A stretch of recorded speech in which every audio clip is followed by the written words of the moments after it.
नमस्कार, मी रचना लचके बागवे 365 दिवस 365 स्टोरीज आपण कव्हर करत आहोत। या निमित्ताने रोज वेगवेगळ्या क्षेत्रात काम करणाऱ्या लोकांच्या आपण मुलाखती घेत असतो। आपल्या सगळ्यांना माहिती आहे की अशी फार कमी लोक असतात जगात ज्यांना नक्की माहिती असतं की त्यांना काय करायचं आहे, खास करून त्यांच्या खूप लहान वयात। आज आपल्यासोबत एक असे उद्योजक आहेत ज्यांना वयाच्या 17व्या वर्षीच माहिती होतं की त्यांना एक फर्निचरचा व्यवसाय करायचा आहे। 250 स्क्वेअर फीट ते 25,000 स्क्वेअर फीटचं स्वतःचं शोरूम हा त्यांनी टप्पा गाठला आहे। एक यशस्वी आणि मोठे उद्योजक म्हणून ते एक नामवंत आहेत। आपल्यासोबत आहेत अमोल फर्निचर प्रायव्हेट लिमिटेडचे डायरेक्टर अमोल कासार सर। अधिक माहिती आपण त्यांच्याकडून जाणून घेऊया। नमस्कार सर। नमस्कार मॅडम। मॅडम सर्वप्रथम तर की तुम्ही मला ह्या मुलाखतीसाठी इन्व्हाइट केलं तर मी आमच्या अमोल फर्निचर प्रायव्हेट लिमिटेडच्या वतीने आणि आमच्या कासार कुटुंबियाच्या वतीने शतस पहिले तुमचे आभार मॅडम। की आज जरी आम्ही बिझनेस करतोय पण समाजापुढे सुद्धा तुम्ही ह्या गोष्टी पोहोचवण्याचं खूप चांगलं काम करत आहे। तर आजच्या जीवनशैलीमध्ये असे काम करणारे लोक फार थोडे आहेत आणि ते काम तुम्ही करताय मॅडम। निश्चितच छान वाटलं तुम्हाला भेटून आणि तुम्ही मला इन्व्हाइट केलं त्याबद्दल पुन्हा एकदा तुमचे मनापासून आभार। धन्यवाद सर। सर, जसं मी मगाशी उल्लेख केला की वयाच्या 17व्या वर्षी तुम्ही स्वतःचा व्यवसाय चालू केला, म्हणजे वयाच्या 17व्या वर्षी माणसाला खरं ॲक्च्युली माहिती नसतं की आपल्याला नक्की काय करायचं आहे, पण तुम्हाला ते माहिती होतं आणि त्याच्यावर तुम्ही अंमलबजावणी देखील केली। तर त्याच्याबद्दल थोडं सांगा। याची पार्श्वभूमिका अशी मॅडम की माझ्या वडिलांचा जो बिझनेस आहे तो मेन भांडी व्यवसाय आणि भांडी व्यवसाय करत असताना ज्यावेळेस मी लहान होतो त्यावेळेस मी बघितलेलं की त्यांनी त्यांच्या एका लहान भावाला फर्निचरचं दुकान सुरू करून दिलेलं आणि त्यावेळेसचं फर्निचरचं दुकान म्हणजे आपले ज्या सायकल्स यायच्या त्या लोखंडी पलंग असायचे, तर असे ते फर्निचरचे प्रॉडक्ट्स त्यावेळेस ते बघितलेले लहानपणी आणि लहानपणापासूनच एक डोक्यात होतं की आपणही पुढे जाऊन बिझनेस करायचा आणि करताना ॲटलिस्ट वडिलांचं एक शॉप होतं तर आपले ॲटलिस्ट 2 तरी शॉप असले पाहिजे असं डे वनपासून मनामध्ये होतं। आणि पुढे जाऊन मी ज्यावेळेस टेन्थची एक्झाम दिली तर टेन्थची एक्झाम दिल्यानंतर मी 78% मी पास झालो टेन्थला, पण माझं एकच इंग्लिश असा जो विषय होता की त्याच्यामध्ये मी फेल झालो आणि फेल झाल्यानंतर माझं शिक्षणावरचा जो कल होता तो थोडासा कमी झाला। मग त्याच्यानंतर मधला जो पिरियड होता तर त्या मधल्या पिरियडमध्ये मग काय करायचं तर मग आपल्याकडे कसं ऑक्टोबरला परत तो एक पेपर द्यायचा म्हणून मी परत तो एक पेपर दिला, नंतर मी तो क्लिअर केला। मग त्यानंतर सुद्धा माझं काही मन शिक्षणामध्ये लागतच नव्हतं। मग आपण शेवटी विचार केला की आता आपण फार तर फार शिक्षण काय घेऊ शकतो, तर ग्रॅज्युएशनपर्यंत। तर ग्रॅज्युएशन घेऊन शेवटी तर बिझनेसच करायचा आहे। ग्रॅज्युएशन घेऊस तर अजून 4-5 वर्ष आपण वेस्ट करण्यापेक्षा आत्ताच जर बिझनेसला सुरुवात केली तर आपण साईड बाय साईड शिक्षण पण घेऊ आणि हा बिझनेस पण डेव्हलप करू। तर मग हा प्रस्ताव मी माझ्या वडिलांसमोर मांडला आणि हा प्रस्ताव मांडल्यानंतर वडिलांचं म्हणणं असं होतं की पहिल्यांदा शिकून घे नंतर बिझनेस करता येईल।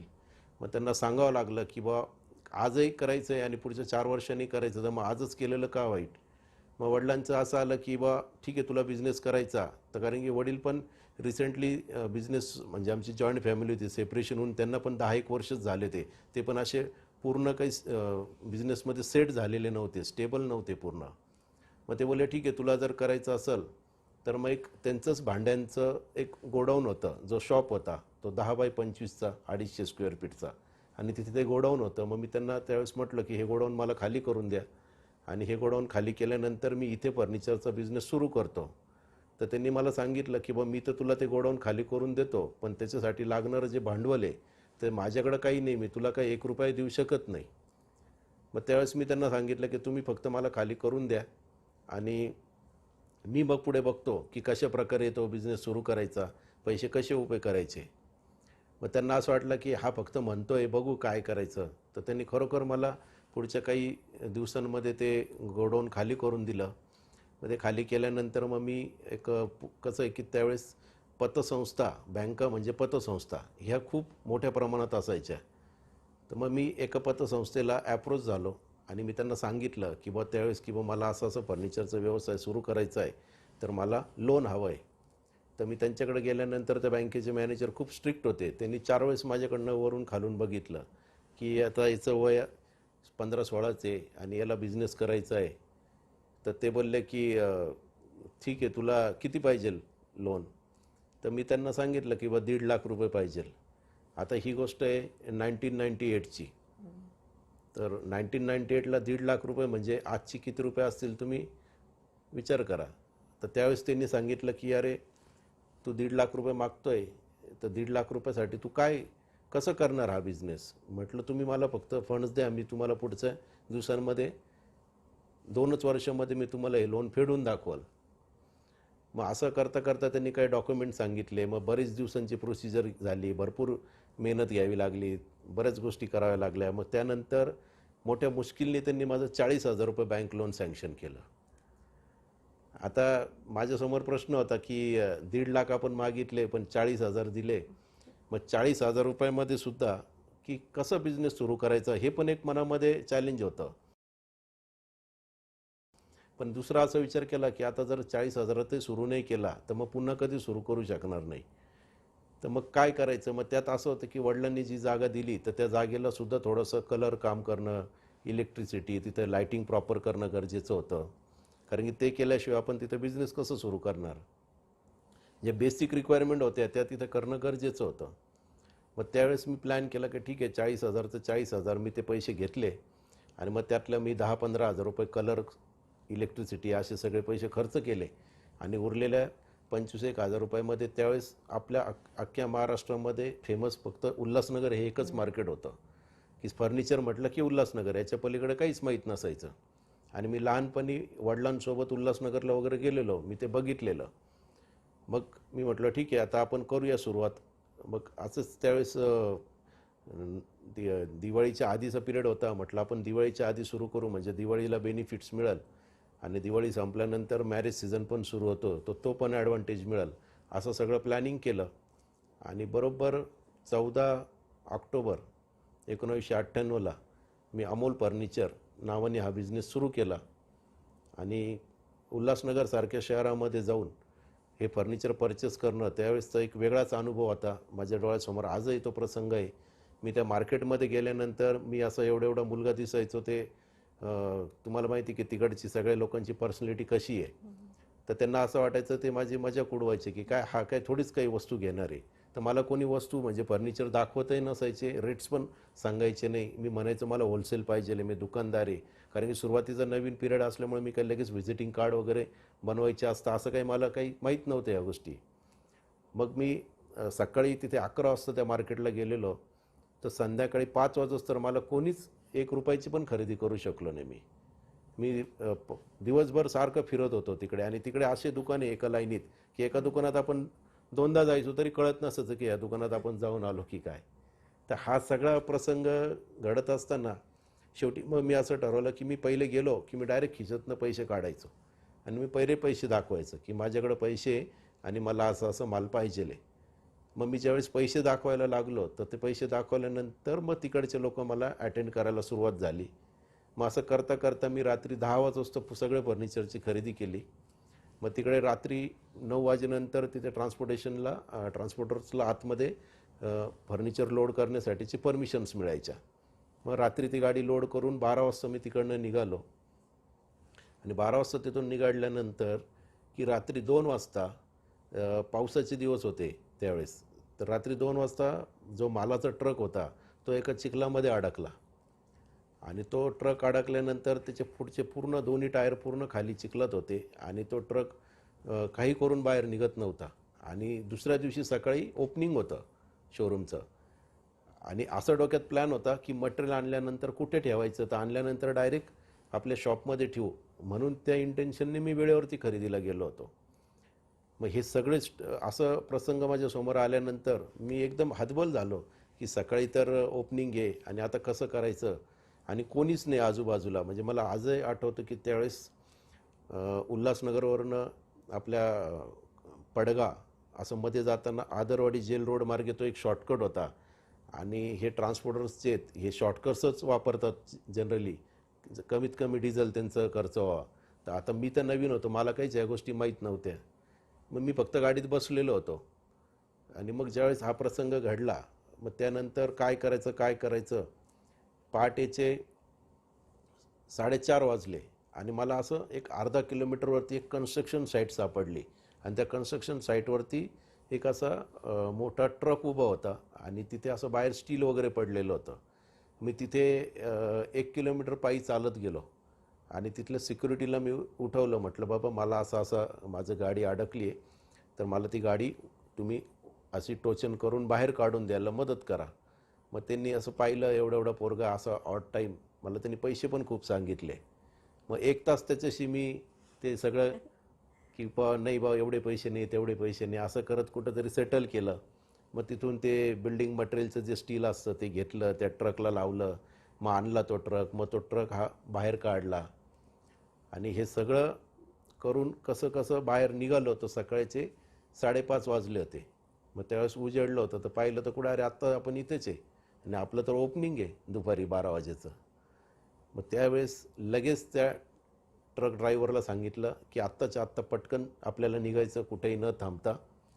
आणि मग मी सिन्नरमध्ये तो ट्रक सकाळी आणला. तर मला सकाळी 11 वाजले पोचायला. आणि मग आल्यानंतर त्यावेळेस ते सगळे फर्निचरचा डिस्प्ले वगैरे करणं आणि मग त्याचं इनॉग्रेशनसाठी त्यावेळेस एक वेल नोन सिन्नरमधली प्रतिष्ठित व्यक्ती होती, त्यांना इन्व्हाइट केलं होतं. आणि पहिल्यापासून कोणतीही गोष्ट करायची ना भव्य दिव्य करायची. मी त्यावेळेससुद्धा तेवढ्यात पेपरला पुरवणी पण दिलेली होती. म्हणजे माझ्याकडे आजही ते पेपरचे कटिंग्स आहेत की 1998ला ज्यावेळेस मी ओपन केलं तर त्यावेळेस गावकरी पेपर खूप फेमस होता. तर गावकरी पेपरमध्ये पुरवणी होती आणि त्यावेळेस आमच्या सिन्नरमध्ये एक पंचतारांकित एक नवीन हॉटेल झालेलं होतं. त्या हॉटेलमध्ये मी सगळ्यांना जेवण दिलं होतं. म्हणजे सुरुवातीपासूनच जेही करायचं ते बेस्ट करायचं, चांगलं करायचं. हलकी कोणतीच गोष्ट करायची नाही किंवा आवडत नाही. तर त्या दिवशी शोरूमचं ओपनिंग झालं आणि मला असं वाटलं की आता आपण इतक्या मोठ्या व्यक्तीला इथं बोलवलेलं आहे, तर तो काहीतरी आपल्याकडनं खरेदी करेल. पण ही खरेदी असं आपल्याला अपेक्षा होती की आपण ज्याच्या हातून फीत कापतो तर तो काही ना काही आपल्याकडनं खरेदी करत असतो, असं वडील आम्हाला पूर्वीपासून सांगत होते. तर सगळं झालं, ओपनिंग झालं, सगळं झालं, दुपार झाली. त्या व्यक्तीने फक्त सांगून टाकलं की हे 2-4 फर्निचरच्या वस्तू पाठवून दे, पण पैसे एकही रुपये दिला नाही. तर मग आपल्याला सुरुवातीची जी बोहनी म्हणतो आपण, तर ती नाही. असं करता करता दुपारचे 4 वाजले आणि माझ्याकडे एकही कस्टमर नाही आणि 4 नंतर तुफान पाऊस सुरू झाला. तर संध्याकाळी 6 वाजता पाऊस सुरू होता. 6ला पाऊस थांबला आणि लाईट गेली. मी एकदम नर्वस झालो की यार पहिलाच दिवस आपला आणि अजूनपर्यंत 1 रुपया आपल्याकडे आला नाही. आणि असं सगळा सीन क्रिएट झाल्यानंतर वडील पण आले, अरे काही विकलं का नाही? मी म्हणायचो नाही काहीच विकलं नाही. आणि मग शेवटी 7 वाजता एक टीचर होते माझ्या डोळ्यासमोर, ते क्लायंट आजही आहे. तर ते दोघं हजबंड वाईफ आले आणि आल्यानंतर त्यावेळेस लाईट नव्हती. मग मेणबत्तीवरती कॅन्डलवरती मी त्यांना पूर्ण एक कपाट पहिलं दाखवलं आणि मी त्यांना कपाट, ह्या कपाटामध्ये इतर कपाटांपेक्षा मार्केटपेक्षा काय फरक आहे ते टेक्निकल काही गोष्टी समजून सांगितला. आणि त्यांनी लगेच सांगितलं की ठीक आहे मला हे द्या म्हणे आजच्या आज. आणि मग त्यावेळेस मी त्यांना किंमत सांगितली. ते बोलले की नाही आता मी एवढे पैसे देणार नाही. मी म्हटलं आज बोहनी माझी तुमच्या हस्ते, तर तुम्ही मला योग्यच पैसे द्या. ते बोलले की मी जे देईल ते बरोबर देईल, तुला काही कमी पैसे देणार नाही. त्यांनी लगेच, मला आजही आठवतं, 100 रुपयाच्या 10,000चा कोरा बंडल काढला आणि 7,100 रुपये त्यांनी मला दिलेले. आणि तिथून माझी जीवनाची सुरुवात झालेली की 7,100 पहिले घेतले. पहिलं कपाट विकलं. त्यावेळेस दुकानामध्ये बिल वगैरे हा काही प्रकार नाही. मग असंच एक पेपर पडलेला त्याच्यावरतीच मी त्यांना बिल बनवून दिलेलं. आणि की सर की आता तुम्हाला उद्या मी नंतर दुसरं बिल बनवून देतो आणि आता पाऊस चालू आहे, लाईट नाही येतं, याची डिलिव्हरी तुम्हाला सकाळी करतो. ते बोलले काही हरकत नाही. त्या दिवसापासनं जी माझी सुरुवात झाली, तर आजपर्यंत तरी परत कधी पाठीमागे अजून तरी बघितलं नाही. तर मग सर पहिल्याच दिवशीमध्ये तुम्हाला इतक्या अडचणी आल्या तरी देखील तुम्ही यशस्वी आहात. आज 250 स्क्वेअर फीटचं शोरूम पासून 25,000 स्क्वेअर फीटचं शोरूम, एक नव्हे तर तब्बल 4 तुमच्याकडे शोरूम्स आहेत. तर हा जो टप्पा आहे हा तुम्ही कसा गाठलात? कसं आलं की बिझनेस करत असताना आहे ना, मी माझ्या आयुष्यामध्ये ना सगळ्या गोष्टी ज्या आहेत ना ह्या आत्तापर्यंत बँक लोनवरती करत आलो. म्हणजे सगळ्यात पहिले तर काय की आपण महाराष्ट्रीयन मराठी माणसं जे आहोत ना, हे बिझनेससाठी लोन घ्यायला खूप घाबरतो. आणि हा बिझनेससाठी लोन घेताना आपल्याला कुठेतरी स्वतःला तो कॉन्फिडन्स येत नाही सुरुवातीला, की मी एवढं लोन घेतो आहे पण खरंच बिझनेसमधनं रिटर्न्स येतील का. पण माझा स्वतःचा पहिल्यापासून विश्वास होता की चुकीच्या ठिकाणी पैसे लावायचे नाही आणि जे पण लोन घेतलं ते सगळे पैसे बिझनेसमध्येच लावले. तसं बघितलं तर ते जे काही माझं वय होतं त्यावेळेस माझं वय 17 वर्ष होतं आणि मग त्या वेळेस मी शिक्षण पण घेत होतो साईड बाय साईड. मग नंतर मी पुढे फक्त FY BCom पर्यंतचं शिक्षण घेतलं आणि मी सोडून दिलं पुढचं एज्युकेशन. मग मी वडिलांना कन्व्हिन्स केलं की आता बिझनेसच करायचं आहे तर का टाईम वेस्ट करायचा, तर पूर्ण वेळ इथे देऊ द्या. वडील बोलले ठीक आहे, कर तुला जे करायचं ते कर. वडिलांचा पहिल्यापासून सपोर्ट असायचा प्रत्येक गोष्टीला. म्हणजे त्यांनी असं कधी जास्त पाठीमागं नाही खेचलं. ठीक आहे तुला वाटतं ना कर. एक्सपोजर जे घरातनं मिळायला पाहिजे ना, भले ते पैशाच्या माध्यमातून नाही मिळालं पण मार्गदर्शन किंवा कोणत्या कामाला पाठीमागे त्यांनी थांबवलं नाही. ते प्रत्येक वेळेस पुढेच जा सांगत गेले. तर हा जो बिझनेससाठीचा जो फंड लागतो, मग मी जसं 40,000 रुपये पहिले बँक लोन घेतलं तर ते 40,000 रुपये बँक लोन मी पुढच्या 2 वर्षामध्ये फेडलं आणि ते फेडल्यानंतर मला त्यांनी 70,000 रुपये परत करून दिले. मग ते 70,000 रुपये मी लोन घेतलं ते परत फेडलं. त्याच्यानंतर मला परत 1,00,000 रुपये करून दिले. मी असं करत करत काय की मी ते लोन्स घेत गेलो आणि फेडत गेलो. याच्यामुळे माझी काय आली, बँकेमध्ये पण एक स्वतःची क्रेडिबिलिटी तयार झाली आणि त्यांना दिसलं की नाही ह्या मुलामध्ये काहीतरी आहे, हा प्रॉपर वेळेमध्ये लोन फेडतो आहे आणि मी रिबीट पण घ्यायचो. त्यावेळेस बँक कसं आहे की आपल्याला रिबीट द्यायची, जर तुम्ही वेळेत जर पैसे जर रिटर्न दिले तर मग मला रिबीट पण मिळायचं. आणि मग मी ते लोन असे घेऊन बिझनेसमध्ये पैसे अटकत गेलो. त्यावेळेस भरपूर लोक फर्निचरमध्ये, मोठमोठे लोक व्यवसायामध्ये होते. सिन्नरसारख्या शहरामध्ये सुद्धा त्यावेळेससुद्धा 20-25 फर्निचरचे शॉप होते आणि चांगले मोठमोठे शॉप होते आणि वेगवेगळ्या चांगल्या मोठमोठ्या कम्युनिटीचे पण होते, की असंही नाही की सर्वसाधारण शॉप होते. यांच्यासोबत टफ फाईट करून हा बिझनेस ग्रो करणं हे खूप मोठं चॅलेंज होतं. पण हे सगळं करत असताना कुठेतरी स्वतःला माहीत होतं की आपल्याला काय करायचं आहे. आणि फर्निचरसोबतच मी त्यावेळेस इलेक्ट्रॉनिक्स लाईन पण सुरू केली होती. म्हणजे त्यावेळेस गोदरेज, वोल्टास या कंपनीचे फ्रीज मी विकायचो. त्यावेळेस पूर्वी फ्रीज आपल्याला बुकिंग करावं लागायचं आणि नंतर फ्रीज मिळायचा. तर मी तो इलेक्ट्रॉनिक्सचा पण धंदा त्याच्यासोबत सुरू केलेला. कारण की फर्निचर कसं आहे की आपल्याकडं त्यावेळेस असं सिजनेबल फर्निचर विकायचं, की लोक लग्न आले तर मॅरेजमध्ये द्यायचे, दिवाळी दसरा आला, पाडवा आला तर फर्निचर घ्यायचे. तर असं असल्यामुळं तो बिझनेस काही कंटिन्यूस 12 महिने नसतो. सिजनेबल बिझनेस असल्यामुळं मग त्याला जोड वेगवेगळे काय, तर मग इलेक्ट्रॉनिक्स वस्तू ठेव. मग इलेक्ट्रॉनिक्सबरोबर छोटे छोटे काही आपल्या जसं मिक्सर झाले, कुकर झाले, हे असे काही प्रॉडक्ट मी सुरुवातीला ठेवले की जेणेकरून काही ना काही कस्टमर वॉकिंग आपल्या शोरूममध्ये येत राहील. असं करत तो बिझनेस मी हळूहळू पुढे नेला. तर मी त्याचबरोबर मला जसं जशा संधी मिळाल्या, जसं माझं जे शॉप होतं त्या शॉपच्या खाली बेसमेंट होतं आणि तिथे कॉम्प्युटर इन्स्टिट्यूट होतं. ते कॉम्प्युटर इन्स्टिट्यूट ते चाललं नाही, ते त्या ओनरला विकायचं होतं आणि मग त्यांनी सांगितलं की बाबा हे तूच घे, कारण की ते माझ्या शॉपच्या खालीच होतं.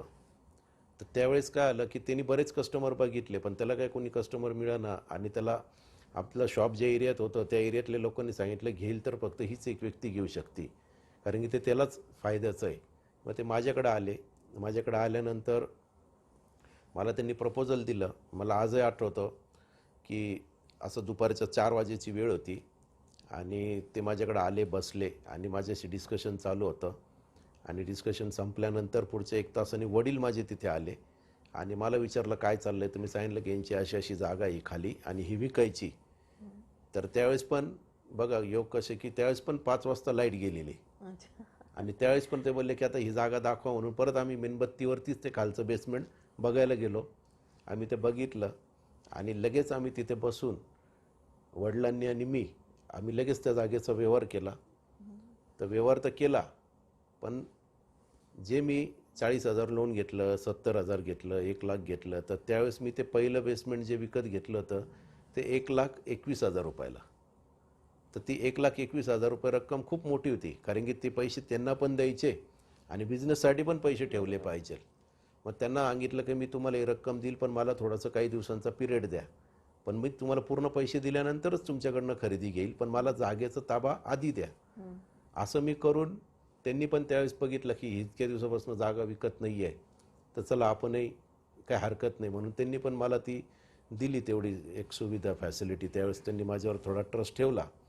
मग ते घेतल्यानंतर मी काय आलं, माझी अजून कॅपॅसिटी वाढली बिझनेसची, कारण की माझ्याकडे जागा मोठी झाल्यामुळं माल ठेवण्यासाठी अजून जागा मिळाली. तर ही जागा मिळाल्यानंतर माझा बिझनेस अजून वाढला. बिझनेस वाढला तर माझा प्रॉफिट पण वाढला. मग असं करत करत मी परत पुढच्या 3 वर्षानंतर त्याच्या बाजूला परत एक बेसमेंट होतं, परत ते पण विकायला निघालं. मग त्याच्यानंतर परत ते पण बेसमेंट घेतलं. थोडक्यात सांगायचं असं की बिझनेसमध्ये जेवढेही पैसे आणले ते सर्व बँकेकडनं पैसे आणले, पण बँकेकडचे पैसे हे पूर्ण बिझनेसमध्येच लावले. कारण की त्यावेळेस वय पण असं होतं की त्या वयामध्ये मनुष्य चुकीच्या वळणावरती जाण्याचं ते वय असतं. तर ते कोणत्याही प्रकारे त्या कुठेही बाकीच्या गोष्टींमध्ये न जाता फोकस जो आहे तो प्युअरली बिझनेसवर ठेवला आणि ॲसेट करत गेलो. जसं जसं बिझनेस डेव्हलप करायचा होता तर त्याचबरोबर ॲसेटसुद्धा डेव्हलप करणं गरजेचं होतं. मग हळूहळू मग एक 10 वर्ष झाले आणि त्यानंतर इंडियामध्ये चायना फर्निचरची एंट्री झाली. चायना फर्निचरची एंट्री झाल्यानंतर मी सुरुवातीला काही कॉम्प्युटर टेबल्स वगैरे सेंटर टेबल्स आणून ठेवून बघितले.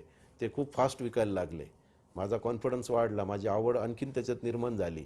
मग त्यावेळेस मी असं ठरवलं की आपण इलेक्ट्रॉनिक्स बिझनेसमध्ये इतके पैसे लावले आणि आपल्याला इथं तर 10,000 रुपयाचं फ्रीज विकून 500 रुपये मिळत आहे, तर इथे कशाला पैसे लावायचे. मग मी हळूहळू तो इलेक्ट्रॉनिक्सचा धंदा कमी केला आणि फर्निचरचा, चायनाचं फर्निचरचं थोडंसं सुरुवातीला परत त्याच्यामध्ये जास्त इन्व्हेस्टमेंट करायला सुरुवात केली. त्याच्यात परत प्रॉफिट वाढत गेला. असं करत करत मग जागा कमी पडायला लागली. त्यानंतर ठरवलं की आता जागा कमी पडतीये, हा बिझनेस तर चांगला आहे आणि आता आपण आपल्या ब्रँचेस वाढवल्या पाहिजे.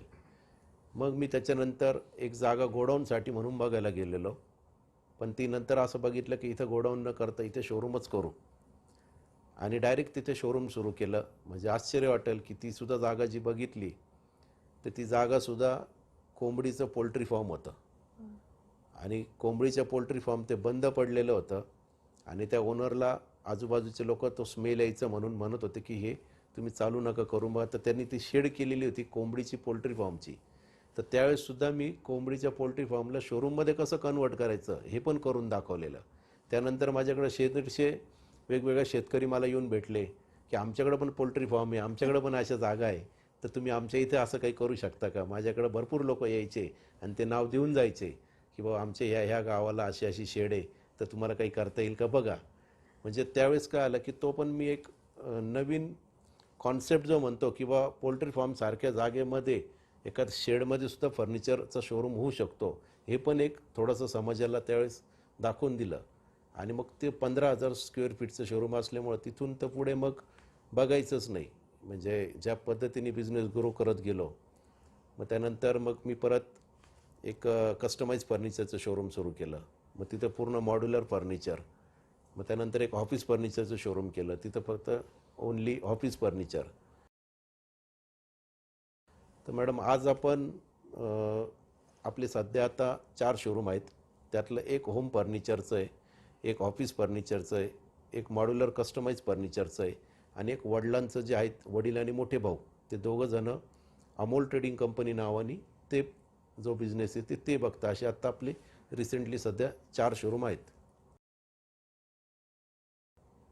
सर मगाशी तुम्ही सांगितलं की जेव्हा तुम्ही तिथे सुरुवात केली स्वतःच्या शोरूमची, तेव्हा तिथे इतर कम्युनिटीजचे देखील ऑलरेडी शॉप्स होते. तर तुमच्या फर्निचरमध्ये आणि त्या फर्निचरमध्ये काय फरक आहे? मी त्यावेळेस कसं आहे की राजकोटवरून मी माल मागवायचो आणि हे जास्त करून उल्हासनगरमधला माल मागवायचे.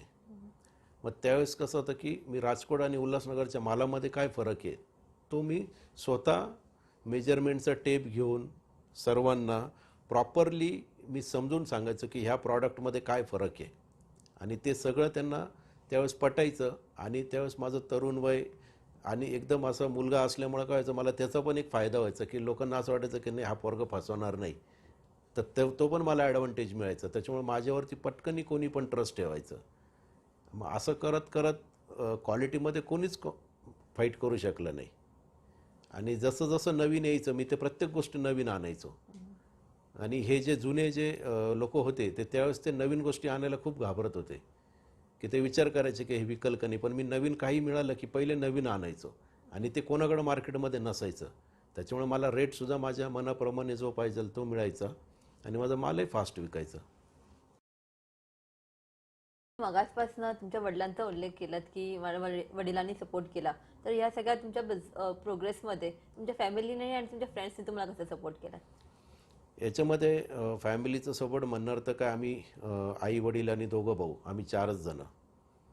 तर मोठे भाऊ जे आहेत, ते वडिलांच्याच बिझनेसमध्ये इन्व्हॉल्व झाले, कारण तो एक बिझनेस बघायला कोणीतरी पाहिजेलच होतं. आणि फर्निचरची ही मी स्वतंत्र लाईन सुरू केली. तर माझं तर रोल मॉडेल हे फक्त वडीलच आहे, कारण की त्यांनीच मला बिझनेस कसं करायचं हे शिकवलं. आणि मी तो जरी बिझनेस भांड्यांचा करत होते, पण बिझनेस एकदा एक बिझनेस शिकला मनुष्य की तो कोणताही बिझनेस करू शकतो. त्यामुळे आणि महत्त्वाचं कसं आहे की त्यांनी मला प्रत्येक वेळेस प्रोत्साहनच दिलं. ते कधी त्यांनी मला पाठीमागे नाही खेचलं की बा हे करू नको, ते करू नको. आणि त्यामुळेच मी पुढे ग्रो करू शकलो. त्यामुळे त्यांचा जरी मला आर्थिक सपोर्ट नव्हता, पण मानसिक सपोर्ट भरपूर होता. आणि ज्यावेळेस अशा काही गोष्टी घडायच्या किंवा काही प्रसंग यायचे की ज्यावेळेस मी नर्वस व्हायचो, तर त्यावेळेस तेच मला मोटिवेशन द्यायचे आणि तेच मला सांगायचे की असं नाही होत, अशा पद्धतीने होतं, असं कुठं घाबरून चालतं का. म्हणजे काही काही वेळेस तर असं वाटायचं की हा बिझनेससुद्धा नको, इतकंसुद्धा वेळ आलेली कधी कधी. पण त्यावेळेसच ते सांगायचे की नाही, असं नाही राहत. त्यामुळे वडिलांच्या मार्गदर्शनामुळेच आज आपण इथपर्यंत, म्हणजे आज जे काही क्रेडिट आहे ते वडिलांना आणि मोठ्या भावालाच मी देतो. आता तुम्ही उल्लेख केला की हा बिझनेस नको असा क्षण मला असं वाटतं की प्रत्येक उद्योजकाच्या आयुष्यात येत असतो, आणि त्या क्षणाला कोणतरी पाहिजे असतं त्याला की सांगायला थांबू नकोस तू लढ. तर हे खूप महत्त्वाचं आहे. अदरवाईज काही लोक गिवअप करतात किंवा काही लोक नोकरीला जातात किंवा इतर काही करत असतात, पण तोच व्यवसाय टिकून ठेवणं आणि तो मोठा करणं हे खूप महत्त्वाचं आहे. सर, जसं आता तुम्ही उल्लेख केला की अडचणी येत आहेत, असे क्षण आले की तिथे तुम्हाला असं वाटतं की बिझनेसच नको आहे, हाच बिझनेस नको आहे. तर अशा प्रसंगांना तुम्ही कसं सामोरं केलात त्याच्याबद्दल सांगा. कसं आहे की आता जसं की तुम्हाला सांगायचं झालं की ज्या ज्या वेळेस अडचणी यायच्या, तर त्या अडचणी कशा असायच्या की म्हणजे कधी आपल्याकडं पैसे नसायचे आणि समोरून ऑपॉर्च्युनिटी दिसायची. तर त्यावेळेस असं वाटायचं की आपल्याकडं समोर आपल्याला संधी मिळते आहे, तरी आपल्याकडं पैसे नसल्यामुळं काम करता येत नाही आहे. बऱ्याचशा वेळा काय व्हायचं, काही लोक जे आहेत ते थोडेसे वेगळ्या प्रकारे त्रास द्यायचे किंवा एक मार्केटमध्ये कमी पिरियडमध्ये जास्त लवकर बिझनेस ग्रो केल्यामुळे आणि थोडंसं काही कम्युनिटीच्या कसे पूर्वीपासून थोडंसं होल्ड होता. थोडीशी गाव म्हटलं की गावाला थोडंसं लोकल लेवलचं जी आपण म्हणतो की थोडीशी ती दहशत म्हणा, ते प्रकार जे असतात. आणि त्यावेळेस कसं वय कमी असल्यामुळे मॅच्युरिटी लेवल थोडीशी कमी दिसायची आणि ॲग्रेसिव्हपणा पटकन यायचा. तर त्याच्यामुळे कधी कधी काही गोष्टी अशा वाटायच्या. मग त्यावेळेस असं वाटायचं की नाही, आपण एवढं चांगलं प्रॉडक्ट देतो, एवढं चांगल्या प्राईजमध्ये देतो आहे, तरी लोक एक्सेप्ट करत नाही. किंवा मग कधी कधी का असं असायचं की वस्तू घेतली नंतर पैसेसुद्धा पूर्ण मिळतील का नाही याचीसुद्धा हमी कधी कधी मिळत नव्हती. काही काही ठिकाणी असे लॉसेसेस पण यायचे. पण मग शेवटी हा एक वेळ अशी आली की ठरवलं की आता हा बिझनेसचा पार्ट आहे आणि हे आपण वर्षाला पकडूनच चालायचं की वर्षाला आपल्याला एक ठराविक रक्कम जी ही सोडूनच द्यावी लागणार आहे. आणि ही स्वतःची मानसिकता पहिले तयार केली की प्रत्येक एक एक रुपयाचाच जर विचार करत बसणार तर पुढे जाऊ शकणार नाही. तर असं पकडून घ्यायचं की समजा वर्षाला जर आपण 10 लाख रुपयाचा जर बिझनेस केला, तर त्याच्यातले 25,000 रुपये का होणार हे आपले असेच जाणार आहे. ही मानसिकता पहिले स्वतःच तयार केली आणि ती मानसिकता तयार झाल्यामुळे मग पुढच्या काळामध्ये कधी अडचण नाही आली. तर असे काही प्रसंग आलेत की ते तुम्हाला खूप कठीण गेलेत? जसं एक उदाहरण, कारण का गेली 25 वर्ष तुम्ही या क्षेत्रात काम करताय, आणि एक असे काही इन्सिडेंट झालेत की ते खूपच तुम्हाला काही बरेच काही शिकवून गेले, त्याच्याबद्दल सांगा. हो, निश्चित. म्हणजे खरं सांगायला झालं तर 2 जुलै 2018 हा माझ्या आयुष्यातला सगळ्यात मोठी रात्र की जी मी कधी विसरू शकत नाही. की तुम्हाला जे मी मग थोड्या वेळापूर्वी सांगितलं की मी 15,000 स्क्वेअर फीटचं शोरूम सुरू केला. तो शोरूम 2 जुलैला रात्री मध्यरात्री संपूर्ण जळून खाक झाला आणि तिथे काहीही शिल्लक राहिलं नाही. मला रात्री 3:30 वाजता फोन आला की असं असं त्या शोरूममधून थोडासा दूर येतो आहे, तर तेवढं बघा. तर त्याच वेळेस मी समजून घेतलं की ज्यावेळेस रात्री अशा वेळेस असा फोन येतो, निश्चितच काहीतरी चुकीचं घडलेलं आहे. मी तिथून लगेच भावाला फोन केला. त्याला पुढे सांगितलं की असं असं मी तर राहायला नाशिकमध्ये. तर मग पुढे जो लोकल स्टाफ होता त्यांना फोन केले आणि ते सगळे लोक तिकडं पोहोचले. आणि गावातले पण काही जे नगरसेवक वगैरे जे आमचे चांगले मित्र आहे त्यांना पण समजलं रात्रीच्याच वेळेस. तर त्यांनी पण इमिजिएट लगेच ॲक्शन घेऊन ते सगळं तिथपर्यंत पोहोचोच तर संपूर्ण शोरूम जो आहे तो पूर्ण पेटलेला होता. आणि मी नाशिकवरून तिथेपर्यंत पोहोचोच तर काहीच शिल्लक राहिलेलं नव्हतं. ते मी माझ्या डोळ्यांनी बघितलेलं की ज्या मेहनतीने तो शोरूम उभा केलेला आणि तो एका रात्रीमध्ये पूर्ण संपून गेलेला. तर त्यावेळेसचा तो जो प्रसंग आहे की तो आजही मी तुमच्याशी बोलतो त्यावेळेस माझ्या अंगाला शहारे येतात. की तो प्रसंग मी ज्यावेळेस फेस केला की त्यावेळेस असं वाटलं होतं की आता काही खरं नाही. त्यावेळेस असं एकही वृत्तपत्र राहिलेलं नव्हतं की त्या वृत्तपत्रामध्ये बातमी नव्हती. सगळे फोटोज बातमी सगळ्या मीडियामध्ये सगळीकडे आलं होतं. आणि मार्केटमध्ये एक असा सीन क्रिएट झाला की आता हा मनुष्य परत उभा राहू शकत नाही आणि हा बिझनेस करू शकत नाही, असं संपूर्ण सगळीकडं वातावरण खराब झालं. स्वतःला आतून खूप काही असं फेस करावं लागलं की यार हे काय आपण म्हणजे काय कुठं चुकलं आहे. मला आजही आठवतं की मी त्या पोलीस स्टेशनच्या समोर एका ठिकाणी बसलेलो. माझे एक फॅमिली फ्रेंड आहे, ते मोठे सिनियर पत्रकार आहे. आणि त्यांना मी हेच सांगितलं की आयुष्यात आजपर्यंत एकही रुपये कधी कोणाला फसवलं नाही, एक रुपये कोणाचा डुबवला नाही, माझं एकासोबतही वाद नाही, भांडण नाही, तरीसुद्धा ही वेळ आपल्यावरती का आली. तर त्यांनी त्यावेळेस मला धीर दिला. त्यांनी मला सांगितलं की याच्यापेक्षा काहीतरी चांगलं होणार आहे, आपण असाच विचार करायचा आणि पुढे कामाला लागायचं. त्यावेळेस आम्ही पोलीस स्टेशनमध्ये गेलो होतो. तर पोलीस स्टेशनमध्ये चोरीची एफ आय आर न नोंद करता जळीत म्हणून एफ आय आर नोंद केली.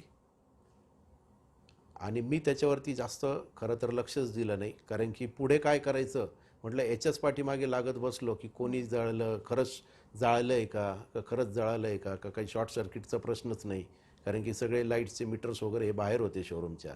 तर हा काय प्रकार आहे बुवा नेमकी. मला पोलिसांनी विचारलं तुमची कोणाशी दुश्मनी आहे का काय. म्हटलं नाही, माझे सिंगल आजपर्यंत कोणाशी साधा वाद नाही, कधीच नाही. तर मग ते म्हणे तुम्ही कोणावर डाऊट घेता का. मी म्हटलं डाऊट घ्यायचा प्रश्नच येत नाही.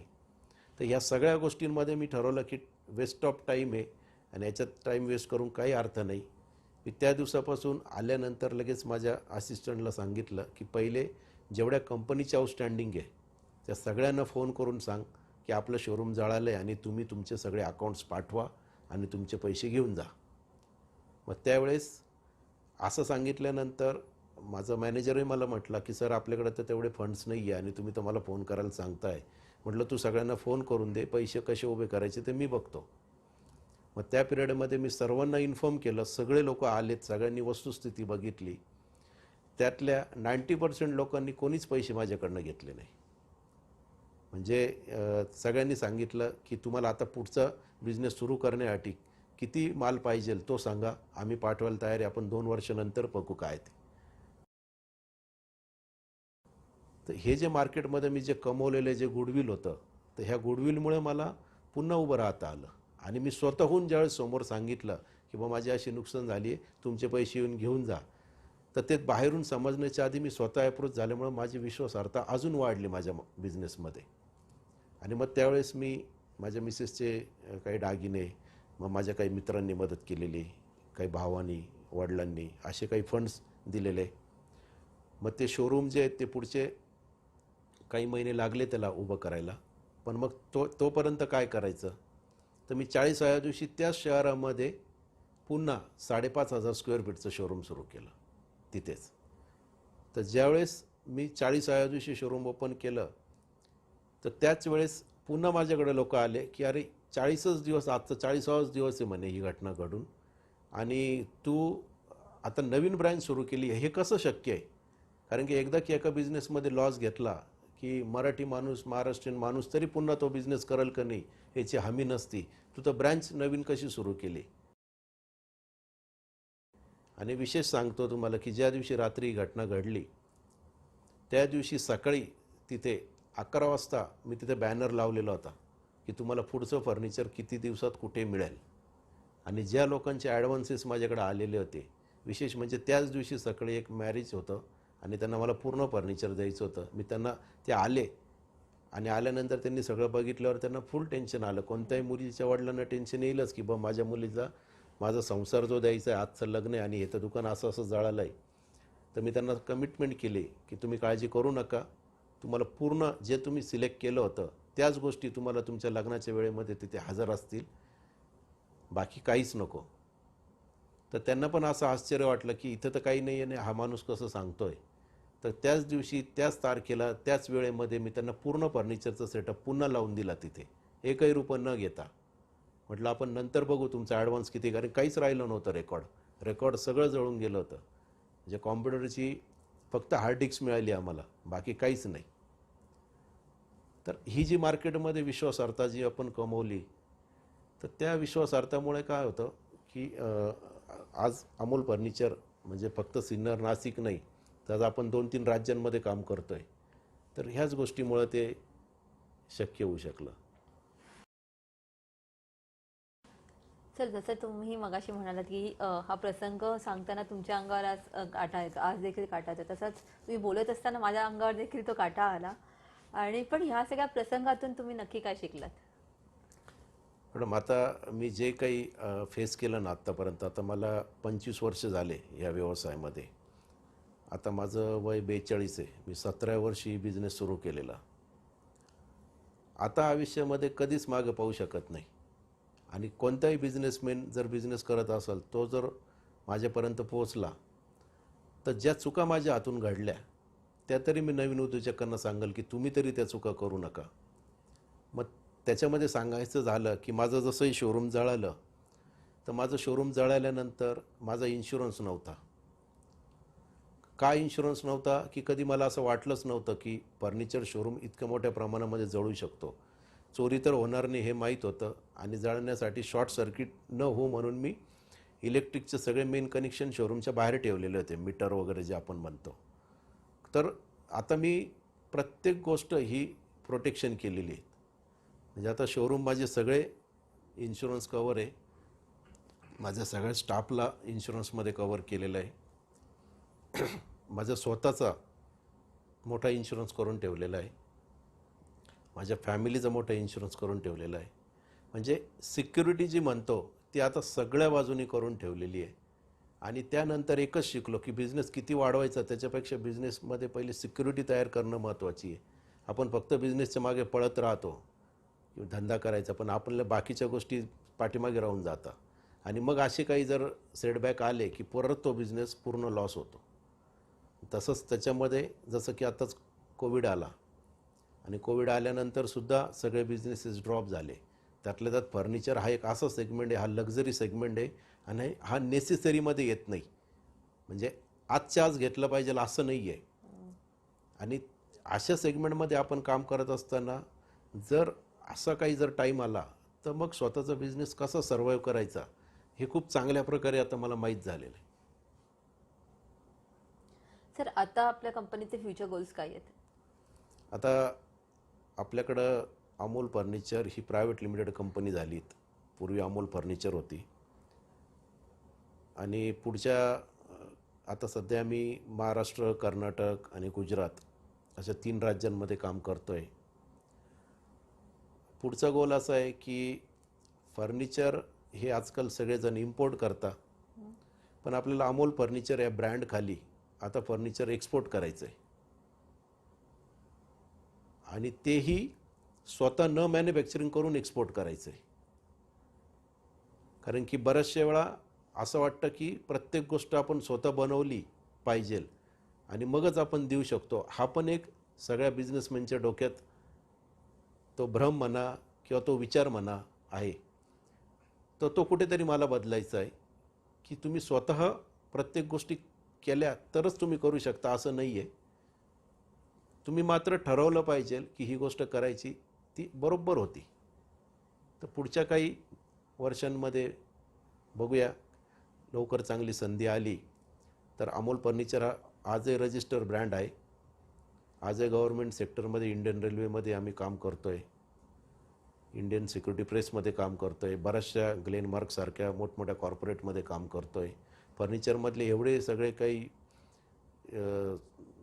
म्हणजे सेगमेंट आहे, ह्या सगळ्या सेगमेंटमध्ये काम करतो आहे की फक्त ऑफिस फर्निचरच नाही, फक्त होम फर्निचरच नाही, फक्त कस्टमाइजच नाही. फर्निचरची जी पण रिक्वायरमेंट आहे ती त्या सगळ्या फर्निचरच्या रिक्वायरमेंट आपण अमोल फर्निचरच्या माध्यमातून फुलफिल करण्याचा प्रयत्न करतो आहे. आणि पुढच्या काही दिवसांमध्ये निश्चितच एक स्वतःचा ब्रँड हा एक्सपोर्ट झालेला ब्रँड दिसेल.